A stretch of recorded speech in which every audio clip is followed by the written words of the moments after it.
but the fact that he could be the first rookie of all time to reach the 50-40-90 club, 50% from the field, 40 from three, 90 from the free throw line. Like 9 other guys have done that in NBA history, and a couple of them have done it multiple times, but only 9, period. And now Kon might be the first rookie ever to do it. Let me start with the obvious. When a rookie breaks the 3-point rookie record and the internet starts throwing around names like Klay and Curry, you have 2 choices. You can roll your eyes and say people are overreacting, or you can stop, watch the film, and ask a more uncomfortable question. What if they're reacting late? Because last week, Kon Knueppel broke the rookie record with 207 made threes. The record itself is crazy. Zion gets it to Kon. 3-pointer! Still, the part that really gets me is how he's doing it. 44% from 3 on 8 attempts a night, while giving Charlotte about 19.3 points, 5.5 rebounds, and 3.5 assists as a rookie. That is not nice shooter stuff. That is your defense changes stuff. By the end, you'll know if this is just a historic rookie shooting season or the foundation of something much bigger. Before we get into it, if you're enjoying the breakdowns, subscribe to NBA Inside. Almost all the people watching these videos still aren't subscribed, which is kind of wild.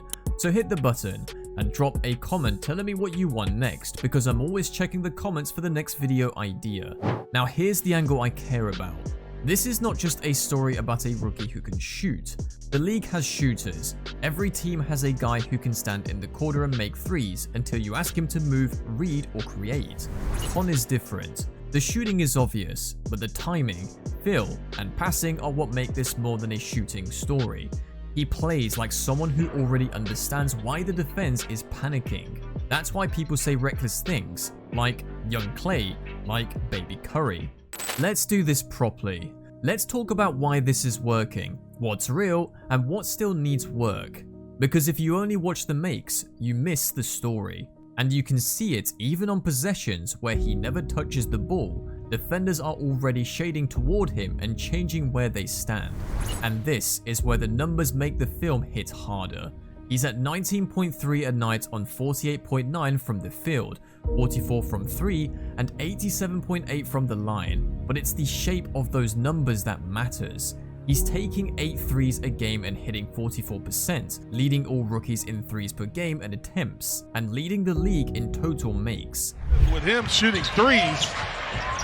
Knueppel! Oh, the Hornets love when he shoots threes! The efficiency profile is wild too. He's sitting around a 61.9 effective field goal percentage and a 65.1 true shooting percentage on a 22.4% usage rate, with a turnover percentage around 10.6. That's elite efficiency with real responsibility, not spot minute efficiency.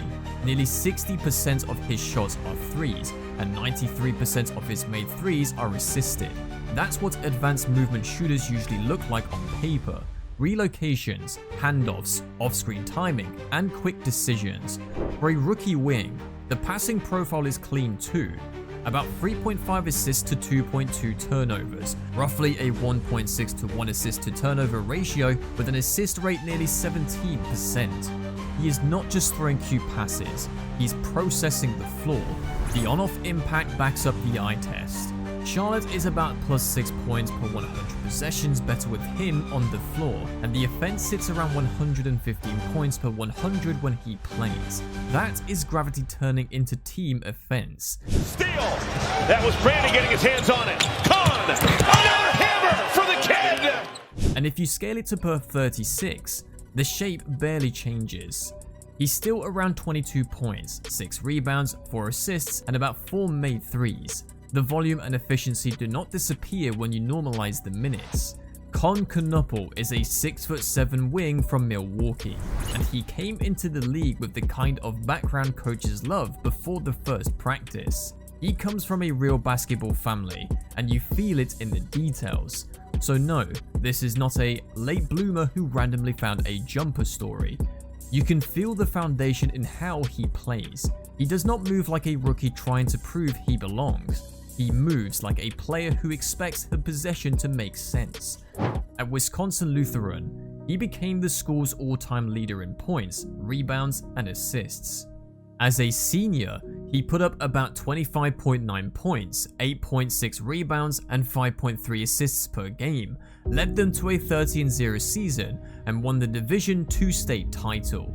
In the title game, against a 3-time defending champion, he posted an 11-point, 11-assist double-double. Everybody wants the giant scoring number. In the biggest game, he gave you control. Then he went to the EYBL with Fenham University and led the entire league in scoring at 22.5 points per game on strong efficiency. And even then, the scouting reports circled the same concern. Can he guard NBA athletes? Can he slide? Can he survive if teams hunt him? Fair question. Still a fair question. He goes to Duke, one and done, and gives you a clean freshman line for a wing. About 14.4 points, 4 rebounds, and 2.7 assists in about 30.5 minutes. Around 48% from the field, around 41% from 3, 91.4% from the line. That free throw number is insane. That tells me the shooting is not fake. Free throws are where the truth lives. You can fake a month from 3, you usually cannot fake elite touch over a full season at the line. Back in the early 90s, every once in a while. A loose 20. Kon Knueppel drains it. He starts all 39 games, makes 84 threes, one of the best freshman marks in Duke history. Wins ACC Tournament Most Valuable Player after averaging about 21 points, 6 rebounds, and 5 assists in that run. That's not a role player resume. That's a top pick because he helps you now resume. So Charlotte takes him 4th overall in the 2025 draft. Honestly, that fit made too much sense. You put a movement shooter and high field wing next to a chaos creator like LaMelo Ball, and suddenly the court gets wider without actually getting bigger. Dunks as an NBA rookie. Kon Knueppel! That's what we're watching now. People keep reducing him to just a shooter, and this is where I start getting annoyed. Yes, his jumper is elite, his base is stable, his alignment is clean, the release is high and quick, there's very little wasted motion, and that matters because repeatable shots survive pressure. Kon's shot travels, off the catch, off movement, off a relocation, off a step back, in transition when the defense is backpedaling and nobody wants to pick him up too high. That's a real weapon set. Mechanics alone do not get you this level of efficiency this fast. What stands out to me most is the thing people usually notice last. His off-ball brain. He does not stand and admire the action. He cuts, he changes pace, he drifts at the right time, he sneaks into blind spots, he gives his passer windows. That's why the Curry and Klay comparisons keep showing up. Not because he's already those players, relax. The problem is defenders only need to lose him for a second, and against a shooter like this, that's already too late. And the part that really jumps out for a rookie is shot selection. He is not hunting dumb heat checks every trip just because he made 2 in a row and the crowd got loud.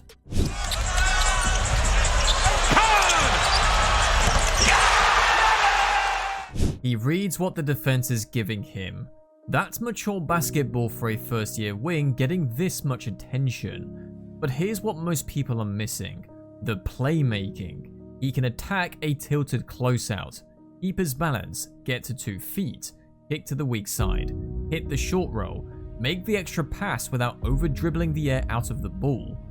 Where this gets interesting is the upside version. If the handle tightens another level and the rim pressure gets better, he stops being great complementary shooter and starts becoming secondary engine. That changes everything for Charlotte, because then LaMelo doesn't have to create every advantage by himself. Picture this in a playoff game. Game tied, 2 minutes left, defense scrambling. He's drifting to the weak side corner. Now, let's do the comparison section carefully.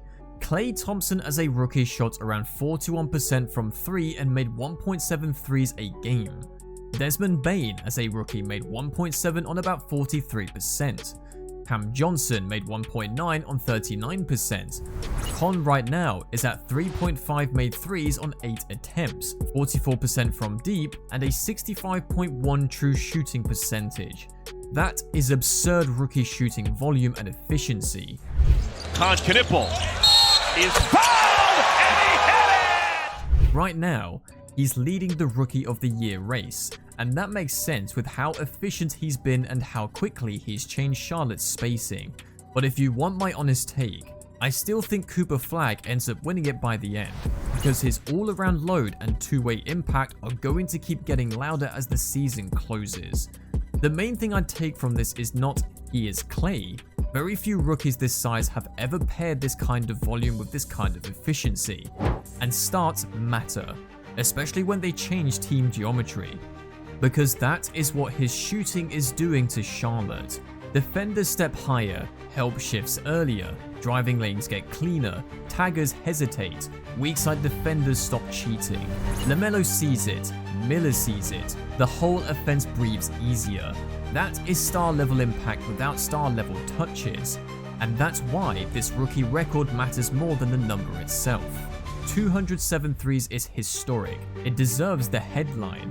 What matters more is what the record represents: durability, volume, trust, and a team already building real offense around a rookie's gravity. That is not normal. Now here's where the league will test him. They'll top lock him, they'll run him off the line, they'll force him inside, they'll make him prove it. He's not the most explosive athlete. He's not blowing by elite points of attack defenders whenever he wants. At least the attempt off the window. Nobody stops Kon! Woohoo! And he rings. And the defensive questions are not made up. There are matchups where quicker guards will test him. There are possessions where you can see the lateral quickness issue. There are moments where he has to win with angles and anticipation because he is not winning with burst. That's okay. You do not need him to become a lockdown defender for this to work. You need him to be reliable, to understand scheme, to rotate on time, to use his size, to compete, to stay playable in playoff minutes. His instincts give him a real chance to get there. What I like most is that he rarely looks rushed, even when the possession gets messy and the first action dies. So where does this head? Best rookie shooter since Klay? Baby Curry in Charlotte? Some of it is clickbait, some of it is fair. If you ask me, the most interesting question is not whether he becomes the greatest shooter ever. That's too early and honestly a little ridiculous. The part I'd personally wait on is the self-creation jump before making the star leap. Because if he stays this efficient and adds more self-created offense, Charlotte's timeline speeds up in a big way. Now you're not talking about a nice young piece. Now you're talking about a playoff problem, a real one.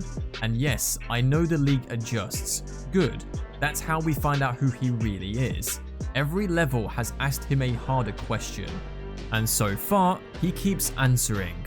High school star, EYBL bucket, Duke one and done, top 5 pick, now rookie record holder in the NBA. At some point, it stops feeling like a hot streak and starts feeling like a pattern. So here's my question for you. What is the real ceiling here? Is Kon Knueppel just an elite shooter who fits perfectly next to stars? Or are we watching the early version of a much bigger offensive player than people expected? And one more, because this comment section is going to be chaotic. Is he already the most impressive rookie shooter you've seen since Klay, or are we getting carried away too fast already? Sometimes, the league doesn't see the next evolution coming. By the time it does, it's too late.